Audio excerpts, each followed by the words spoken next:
এখানে দেখেন যে দুইটা কলাম দেখতে পাচ্ছেন, দুইটা কলামে সেমই জিনিস লেখা, ফার্স্ট নেম এবং সবগুলাই সেম নামই লেখা এখানে। এখন যদি এমন হয় যে আপনি প্রথমটা এখানে আছে এবং দ্বিতীয়টা আপনি ইনপুট দিয়েছেন, দিয়ে এখন আপনি কলাম টু কলাম চেক করে দেখতে যাচ্ছেন যে সবগুলার নাম এখানে ঠিক আছে কিনা, নাম একটু এদিক ওদিক হয়েছে কিনা, এটা যদি আপনি চেক করতে চান সেটা আপনি চেক করবেন কিভাবে দেখেন। এখানে টেক্সটের ভিতরে একটা এক্সাক্ট ফাংশন আছে। এক্সাক্ট ফাংশনের মাধ্যমে আপনি কম্পেয়ার করে দেখতে পারবেন যে নামগুলা ঠিকঠাক মতো শো করছে কিনা।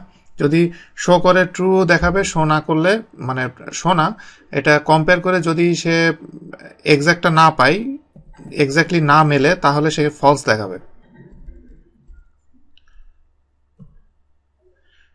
এক্সাক্টের ভিতরে আমি ঢোকার পরে আমাকে প্রথম টেক্সট সিলেক্ট করতে হবে যেটার সাথে কম্পেয়ার হবে, কমা, এবং যেটা দিয়ে আমি কম্পেয়ার করব, দুইটা টেক্সট আমি সিলেক্ট করলাম। সিলেক্ট করার পর এখানে দেখেন ট্রু দেখাচ্ছে, তার মানে এই দুইটা ঘরে যা আছে সবই ট্রু।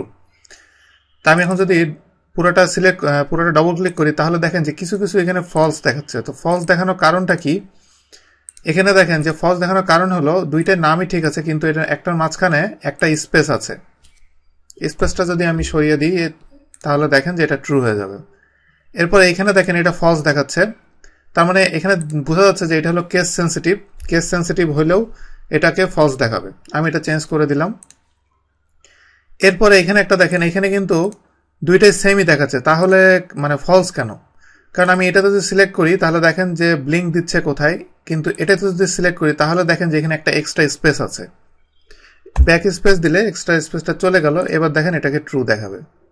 এরপরে নিচে আরেকটা আছে, এটাতে দেখেন এটা ফলস দেখাচ্ছে, কারণ এই দুটার মাঝখানে একটা স্পেস আছে, যে নামের মাঝখানে কোনো স্পেস থাকবে না। তো এটা দিলে এটা ট্রু হয়ে যাবে। তো এটা আপনার মানে ডাটা অ্যানালাইসিস বা ভেরিফিকেশনের জন্য খুবই ইম্পর্টেন্ট এই টুলসটা, এটা অনেক দরকার হয় অনেক সময়।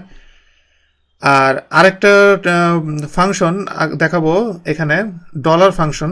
ডলার ফাংশনটা হলো যে এখানে দেখেন ডলার ফাংশনের সাথে রাউন্ড ফাংশনের একটু মিল আছে, কারণ এখানে ডলারের সাথে সাথে রাউন্ডের কাজটাও কিছুটা সে করে। যেমন আমি এখানে ডলার দিলে প্রথমে নাম্বার দিলাম, নাম্বার দিলে সে এটাকে ডলারে কনভার্ট করবে। ডলারে কনভার্ট করার পর আমি কত ডেসিমেল প্লেস পর্যন্ত নিতে চাই, আমি যদি 0 দিই তাহলে পয়েন্টের পরে সে কোনোটা অপশনই রাখবে না। এখানে দেখেন পয়েন্টের পরে সে কোনো অপশন রাখে নাই। আমি যদি 0 না দিয়ে এখানে 0 জায়গায় 2 দিই, তাহলে পয়েন্টের পরে 2টা ডেসিমেল প্লেস পর্যন্ত সে এখানে শো করবে। এরপরে আমি যদি এখানে 2 না দিয়ে -2 দিই, তাহলে দেখেন সে এখানে ভ্যালুটা হলো 4547। এখানে 47 যেটা, এইটাকে সে 0 করে দেবে, সোজা কথা রাউন্ড করে দেবে সে -2 দিলে। এটা দেখেন এখানে মাইনাস, এভাবে রাউন্ড করে দিল। তো এর একইভাবে এখানে দেখেন যে ডলারের সাইন যদি আমি নিচের এইগুলো আমি অ্যাপ্লাই করি, এখানে এগুলো কিন্তু আপনার মাইনাস ভ্যালুতে আছে। এগুলো আপনি যদি ফিনান্সিয়াল সাইডে কাজ করেন তাহলে অনেক জায়গায় অনেক নেগেটিভ ভ্যালু নিয়ে আপনাকে কাজ করতে হবে। তো ওই সব জায়গার জন্য এটা অনেক ইম্পর্টেন্ট। যেমন আপনি যদি কোনো লোন ক্যালকুলেশন করেন যে আমি আমার ক্যাপিটাল এত আছে, আমি ওখান থেকে লোন নিব এত, আমি মাসে আমি এত করে রিটার্ন দিব, ওই সব জায়গায় এখানে মাইনাস ভ্যালুগুলো আসবে। তো সেই ক্ষেত্রে আপনি ওগুলো প্লাস করে নিতে পারেন। এইভাবে ডলারের দিয়ে আপনি চাইলে আপনি প্লাস করতে পারেন।